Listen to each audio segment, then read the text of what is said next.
Moltes gràcies, senyor alcalde. Bé, senyora Llop, pot incloure aquesta moció en la carpeta d'allò que no és competència municipal, o pot incloure. Segurament, com porta el seu logotip, no ho inclourà.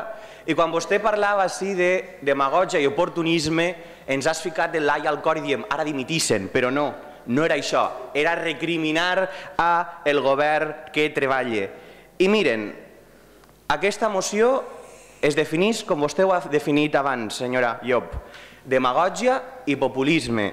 I sembla mentira que l'exassessora d'urbanisme de la passada legislatura s'adonara en abril del 2012 de la realitat dels desnonaments. Arriba un poc tard, la veritat.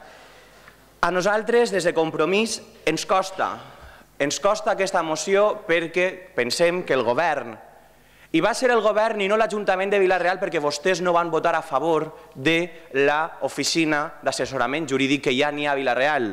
I se va intentar, vam estar, diria, hores.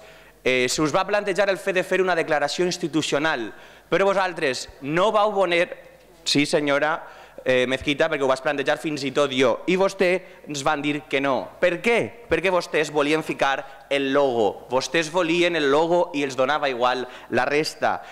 I la veritat, tenen l'oportunitat d'allà on governen de canviar la situació, perquè la gent al carrer ho està passant mal i està farta d'escoltar a uns i a altres parlar dels seus logos.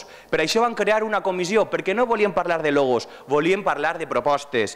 I n'hi ha moltes propostes, a escala municipal poquetes, i jo continuo estant en contra d'aquest servei, perquè pense que no és una qüestió municipal, però com el senyor Rajoy continua sense fer absolutament res, ens hem hagut de ficar les piles, d'assumir una competència impròpia, una més que merma les finances d'aquest Ajuntament, que cada cop estem pitjor finançats i hem de tindre majors serveis.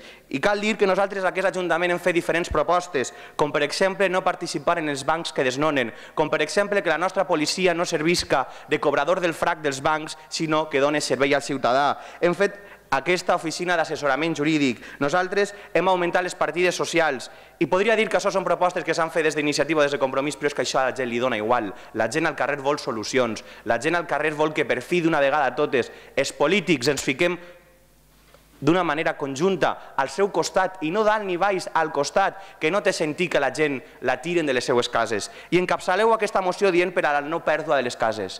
Les cases no s'estan perdent, s'estan furtant, les cases s'estan llevant i ahir és on no ens tindreu, perquè des de Compromís pensem que és vital que se rescate les persones, que rescatem aquestes cases, i perquè ens hem de preguntar per què aquesta gent té aquesta situació econòmica, i és perquè durant anys la legislació del senyor Aznar, que va permetre el boom immobiliari espanyol, ha fet que la gent ara hagi d'arrastrar-se per poder acabar a final de mes. I ahir vostès dissimulen i presenten una moció com si no haguera passat res. Fem un poc de memòria, que ja sé que la memòria històrica a vostès tampoc els agrada. Moltíssimes gràcies.